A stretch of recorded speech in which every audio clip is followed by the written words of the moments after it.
Puji Tuhan, jumpa lagi dengan program kita diberkati. Haleluya, haleluya. Nah, saudara yang saya kasih dalam Tuhan, kesempatan ini kembali saya coba buat renungan buat kita sekalian.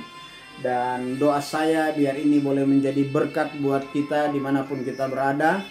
Ya, tetap saya mau katakan, Yesus Kristus tetap sama, baik kemarin, hari ini, bahkan sampai selama-lamanya, baik dalam kuasanya maupun di dalam kasihnya, termasuk mujizatnya. Nah, saudara yang saya kasih dalam Tuhan Yesus, mencermati keadaan, mencermati situasi kondisi yang tidak menentu akhir-akhir ini, ya, dan tidak ada satu manusia di dunia ini yang mampu mengendalikan ini. Ya. Dan kalau kita belajar peka, yang mampu mengendalikan itu hanya Tuhan, saudara. Kenapa hanya Tuhan? Karena di bawah kolong langit ini, saudara, tidak ada yang terjadi tanpa sepengetahuan Tuhan. Nah, kalau semuanya Tuhan tahu, saudara, ya, kenapa ini terjadi? Ya, kalau ini terjadi berarti atas izin Tuhan, saudara. Nah, kita akan belajar. Pernah juga peristiwa Ayub, kan iblis sempat datang kepada Tuhan, ya, dan bertanya kepada hamba Ayub, dan Tuhan, pendek cerita, Tuhan izinkan, silakan. Tapi ada satu pagar yang tidak bisa dilalui oleh iblis, yaitu nyawanya, ya, adalah kepunyaanku. Artinya iblis tidak mampu mencobai lebih daripada aturan Tuhan, ya. Ada juga ayat lain bilang, 1 Korintus 13 ayat 10 ayat 13, pencobaan-pencobaan yang kamu alami biasa, tidak melebihi kekuatan manusia. Artinya sudah ada pagar Allah dalam hidup kita yang tidak bisa dilebihi oleh iblis, yang tidak bisa dilampaui oleh iblis, ya. Makanya kalau Tuhan bilang pencobaan-pencobaan yang kamu alami biasa, titik, jangan ditambah, jangan dikurangin. Jangan bilang pencobaan ini luar biasa. Saudara, di bawah kolong langit ini tidak ada sesuatu yang luar biasa. Yang luar biasa itu hanya Tuhan. Makanya mencermati keadaan, mencermati situasi kondisi sekarang ini, saudara, nggak ada jalan lain. Ya, sebagai hamba Tuhan, saya ingatkan kita semua kembali ke jalan Tuhan. Tidak kebetulan pemerintah berikan aturan, ya, untuk tinggal di rumah, saudara. Bukan cuma pemerintah Indonesia, seluruh dunia disuruh tinggal di rumah. Stay at home, saudara. Tujuannya apa? Supaya tidak menyebarluaskan virus, tidak ikut ambil bagian menularkan virus, atau nanti kita tertular. Itu sebenarnya intinya. Sama-sama dalam kebersamaan untuk memerangi virus ini. Ya, tetap manusia harus berusaha, tapi kembali yang menentukan adalah Tuhan. Makanya saya perlu ingatkan, jalan yang benar itu adalah kembali kepada Tuhan. Siapapun kita, manusia di bawah kolong langit ini, ya, apapun jabatan Anda, pemerintah, pejabat, pendeta, atau apapun itu namanya, tetap saya perlu ingatkan, kita harus kembali ke jalan yang benar. Kita harus kembali kepada Tuhan, karena jalan keluarnya hanya kepada Tuhan. Ingat peristiwa Tuhan keluarkan bangsa Israel lewat pimpinan Musa, ada kurang lebih 3 juta. Ya, ada berapa kali mereka mendapat ujian, mendapat tantangan. Salah satu yang terkenal adalah mereka ada di Laut Kulsum, Laut Merah. Ya, artinya maju kena, mundur kena. Ke kiri gunung, ke kanan gunung, ke depan Laut Teberau, ke belakang, tentara Firaun mengejar untuk membunuh mereka. Yang nggak kena kemana? Ke atas. Berarti kembali kepada Tuhan. Pada waktu Musa datang kepada Tuhan, dan Tuhan bertanya kepada Musa, ada apa di tanganmu? Tongkat. Ya sudah, pakai tongkat itu, pukul laut itu. Dan akhirnya angin sangat kencang meniup laut itu, dan akhirnya, saudara, belum ada kipas angin raksasa. Dan walaupun ada kipas angin, nggak mungkin akan meniup laut itu sampai terbelah. Saudara, itu hanya karena kuasa Tuhan, saudara. Dan akhirnya bangsa Israel itu selamat, saudara. Nah, dengan adanya aturan ini, saudara, kita belajar, ya dari apa yang saya sampaikan ini, saudara. Kita akan dasari satu ayat yang saya ingin baca bersama, atau dua ayat, yaitu dalam Galatia pasal 6 ayatnya yang ke 9 dan 10. Firman Tuhan berkata demikian. Saya akan bacakan saja dan saudara boleh menyimaknya, ya. Ayat ini luar biasa, saudara. Firman Tuhan berkata, janganlah kita jemu-jemu berbuat baik, karena apabila sudah datang waktunya, kita akan menuai jika tidak menjadi lemah. Karena itu, selama masih ada kesempatan bagi kita, ingat, selama masih ada kesempatan bagi kita, marilah kita berbuat baik kepada semua orang, tetapi terutama kepada kawan-kawan kita seiman. Nah, saudara yang saya kasih dalam Tuhan, mari kita akan belajar dari arti daripada kehidupan ini, ya. Harus didasari dengan apa untuk mempelajari akan kehidupan ini. Saudara yang saya kasih dalam Tuhan, cintailah kehidupan, jangan membuang-buang waktu dan kesempatan. Karena waktu dan kesempatan adalah kehidupan itu sendiri. Ya, sekali lagi, jangan buang waktu dan kesempatan, karena kehidupan itu, ya, karena waktu dan kesempatan itu adalah kehidupan itu sendiri. Nah, saudara yang saya kasih dalam Tuhan, dari ayat ini kita akan belajar, ya, waktu dan kesempatan itu adalah anugerah yang Tuhan masih berikan dalam hidup kita. Itu sebabnya kita ada di rumah sekarang untuk banyak belajar, ya. Belajar, adakan waktu dan kesempatan dengan Tuhan. Belajar, adakan waktu dan kesempatan dengan keluarga.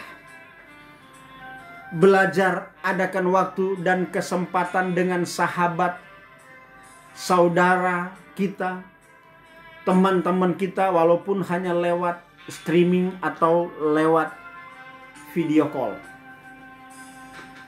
Dan adakan waktu dan kesempatan juga memberi waktu dan kesempatan bagi diri kita sendiri.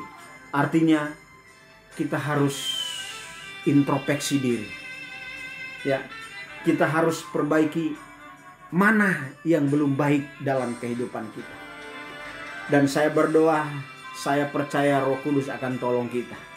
Roh Kudus akan ingatkan kita mana yang harus kita rubah dalam kehidupan kita. Ya. Ada 4 rahasia untuk kita hidup dan belajar dari waktu dan kesempatan yang Tuhan masih berikan dalam kehidupan kita. Yang pertama, ya. Yang pertama, waktu dan kesempatan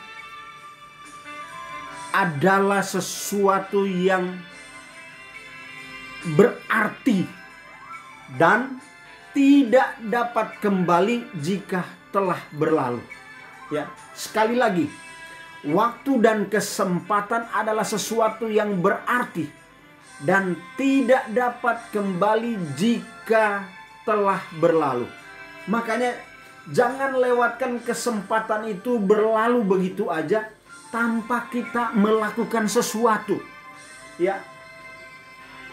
Ingat, Jangan biarkan itu lewat begitu saja tanpa menggoresi kehidupan kita, merubah keadaan, merubah situasi kondisi supaya lebih baik lagi kita mempermuliakan nama Tuhan.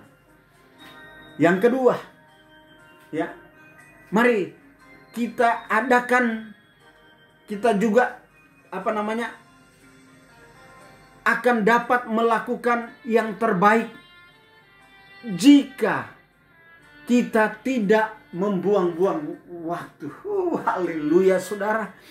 Ya, kita akan melakukan lebih baik lagi kalau kita tidak membuang-buang waktu. Saudara, waktu dan kesempatan itu emas buat kita. Sangat berharga saudara. Jangan sampai dia berlalu begitu saja dan kita tidak nikmati rencana Tuhan di dalam waktu dan kesempatan itu. Dan yang ketiga, kita dapat melakukan yang terbaik jika kita meluangkan waktu ya untuk Tuhan, keluarga, sahabat, teman, dan termasuk diri kita sendiri. Jadi waktu dan kesempatan ini kita pergunakan ya supaya lebih baik lagi kita selalu utamakan Tuhan, keluarga, teman, sahabat, dan termasuk diri kita sendiri saudara. Dan saya percaya ini akan memberkati setiap kita sekalian. Dan yang keempat, yang terakhir, ingat, tidak ada kesempatan kedua, yang ada kesempatan baru. Jadi, nah kesempatan baru itu masih rahasia saudara. Ya, belum ada yang tahu. Ya, kesempatan yang sudah Tuhan berikan yaitu hari ini buat kita. Jangan dia lewat hari ini tanpa ada sesuatu yang kita alami bersama dengan Tuhan. Nah, kesempatan baru itu saudara, itu masih rahasia Tuhan.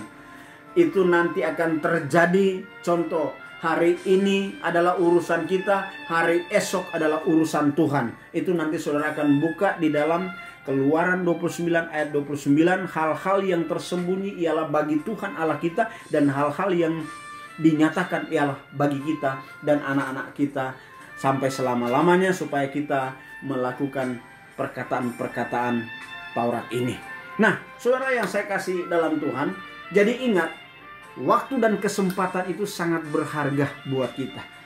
Gunakan waktu yang ada ini, ambil alih waktu yang ada ini bersama dengan Tuhan, dan nikmati sepanjang waktu hari ini supaya kita tetap mempermuliakan, bersuka cita menghadapi keadaan situasi kondisi seperti ini.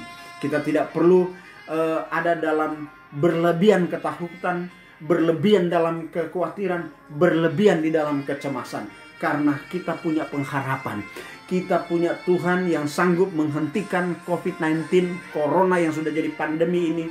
Dia sanggup lakukan itu. Kapan kembali? Kita harus ada kerjasama dengan Tuhan. Dan biar Tuhan yang akan menentukan jalannya, sehingga kita tetap ada dalam ada dalam naungan Tuhan, ada dalam keselamatan dan penjagaan Tuhan, sehingga kita tidak akan mengalami yang Tuhan tidak inginkan di dalam kehidupan kita. Puji Tuhan saudara.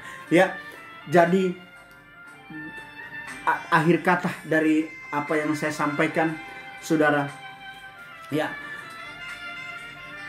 akhir kata yang saya sampaikan pada kesempatan ini, selagi ada waktu dan kesempatan, ya saya perlu ingatkan, selagi ada waktu dan kesempatan, mari kita pergunakan waktu yang ada ini, karena hari-hari ini adalah jahat adanya. Ya, nanti saudara akan baca di dalam Efesus berapa ya? Efesus pasal 5 ayatnya yang ke-16. Saudara, hari-hari ini adalah hari yang jahat, makanya jangan sampai kejahatan yang menguasai kita.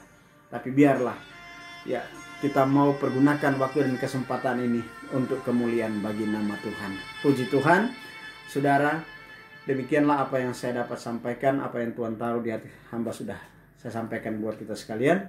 Dimanapun Anda berada, saya percaya melalui renungan ini kita sama-sama diberkati oleh Tuhan. Dan saya mau berdoa buat saudara dimanapun Anda berada. Saya percaya 2-3 orang berkumpul Tuhan ada, dan 2 orang sepakat di bumi ini meminta kepada Bapa, Bapa di surga akan memberitakannya. Dan saya percaya tanda-tanda ini menyertai orang percaya, mengusir setan demi nama Yesus, maka setan itu akan keluar dari kita. Dan juga dia adalah nama Yesus adalah nama yang berkuasa di bumi bahkan di sorga, nama yang mematahkan kuasa setan dan penyakit, nama yang olehnya doa juga kita didengar oleh Bapa. Mari kita berdoa. Bapa di surga, hamba berdoa secara khusus untuk saudara-saudara, sahabat-sahabat, teman-teman, umat-Mu Tuhan, yang mungkin ada hari ini yang sakit, ada di rumah mereka atau di rumah sakit, bahkan mungkin ada yang sudah terkontaminasi dengan COVID-19. Oh Tuhan, dari tempat ini hamba sehati dengan umat-Mu, karena firman-Mu berkata 2 orang sepakat di bumi meminta apa saja, Bapa di surga memberikan permintaan mereka. Dari tempat ini hamba lepaskan di dalam nama Yesus, yang sakit di rumah atau di rumah sakit sembuh dalam nama Yesus. Dalam nama Tuhan Yesus juga, oleh bilur-bilur darah Yesus segala penyakit sudah disembuhkan. Haleluya. Bapak, hamba percaya tubuh, jiwa, roh kami bukan lagi milik dunia, bukan milik pribadi kami, terlebih bukan milik setan, tapi sudah menjadi milik Allah. Karena kami sudah ditebus dengan harga yang sudah lunas dibayar di kayu salib. Darah sudah tertumpah, tubuh sudah tercabik-cabik, yang di dalamnya mempunyai kuasa untuk menyelamatkan, untuk menyucikan dosa, dan untuk melepaskan kami dari yang jahat.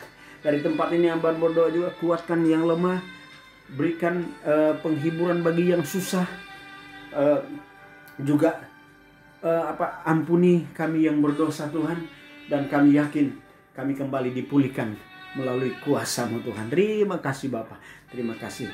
Menyerahkan semuanya dalam tangan-Mu. Di dalam nama Tuhan Yesus, hamba juga doa untuk usaha umat-Mu, pekerjaan umat-Mu, studi umat-Mu ya Tuhan. Dimanapun mereka berada, buat menjadi berhasil. Nama Tuhan Yesus dipuji dan dipermuliakan. Terima kasih Bapa, terima kasih Tuhan Yesus. Di dalam nama Tuhan Yesus, hamba sudah berdoa mengucap syukur. Haleluya. Amin. Puji Tuhan saudara, ya. Terima kasih sudah ada bersama dengan saya lewat program kita diberkati. Kita akan jumpa lagi di kesempatan yang lain.